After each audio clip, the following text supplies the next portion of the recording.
Il est le plus pertinent et impertinent que jamais sur l'actualité avec la voix des autres. Voici le billet de Christian Le Gall.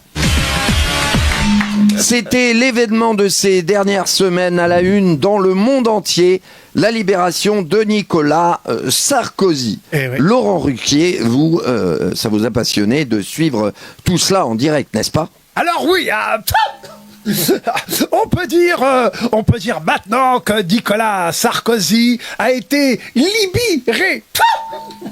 Quel dramaturge, hein, ce Nicolas, quand même, hein. Surtout quand il confie que quelques jours avant sa libération, il ne mangeait plus que des yaourts, hein. Quand on pense que Patrick Balkany s'est fait chier à s'inventer des maladies alors qu'il suffisait de manger des yaourts, hein. Ah, il s'en est voulu, hein. Alors, autre conséquence, c'est que depuis la libération, hein, de Sarkozy, eh bien, les actions de Yoplait, elles ont chuté de 160%, hein. Après, pour Nicolas, ce n'était pas une situation vraiment nouvelle pour lui, puisque sa femme, Carla, eh bien, ça fait 20 ans, hein, qu'elle fait du yaourt en chantant, hein.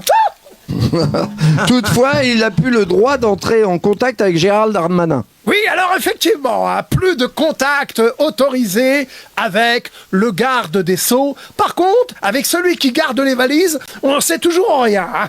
Que voulez-vous, mon cher Sébastien?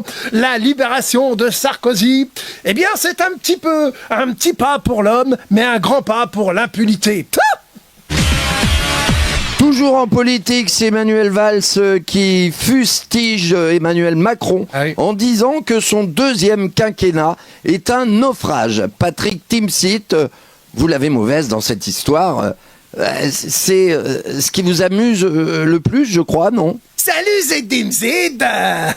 Non mais attendez, quand Emmanuel Valls dit que le quinquennat de Macron, hein, est un naufrage, t'as envie quand même de lui répondre que nous on s'en doutait dès le départ, hein, surtout quand il a mis Manuel Valls dans le gouvernement, hein. Là on a bien senti que le naufrage était en train d'arriver, hein. Ah bah Manuel Valls, comment vous dire, Manuel Valls, tu le fais participer à l'émission Les Traîtres sur M6, il gagne le Judas d'or à chaque saison, hein.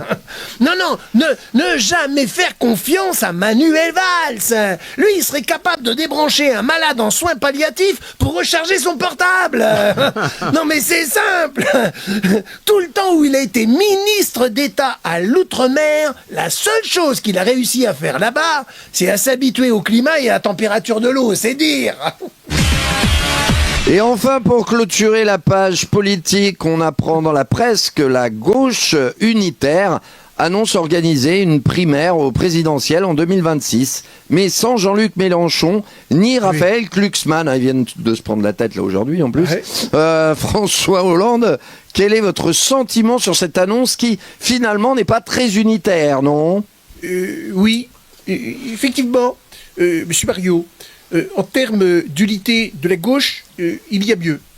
La preuve, moi-même, j'avais réussi à rassembler tous les Français contre moi pour créer une unité politique. Il faut garder une certaine sensibilité avec les autres.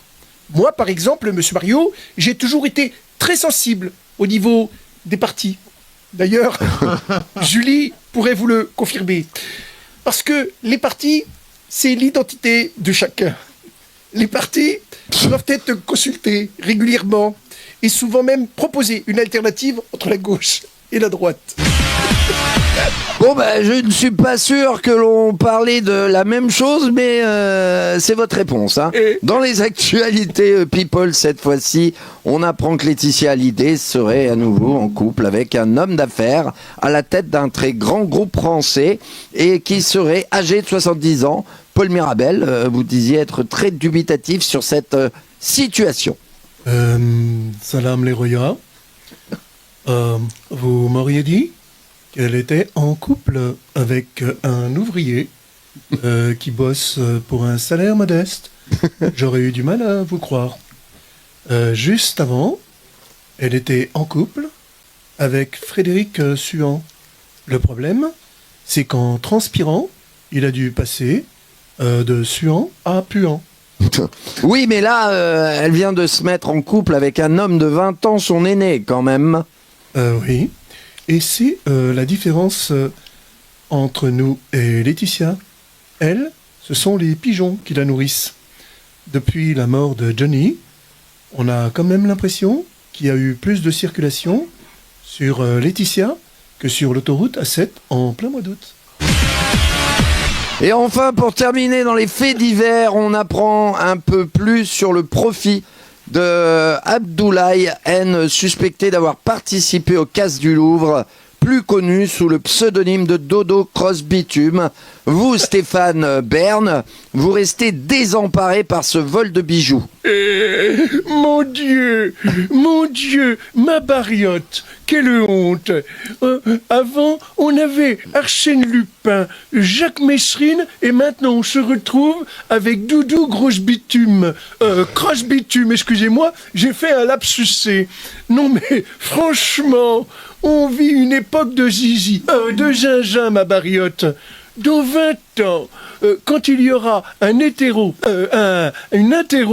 on aura dans la question en quelle année Doudou Grosse Bitume a volé les joyaux du Louvre. Franchement, ma bariote, vu le niveau intellectuel de Doudou, ça devait être en plus l'une des rares fois où il est entré dans un musée, non ?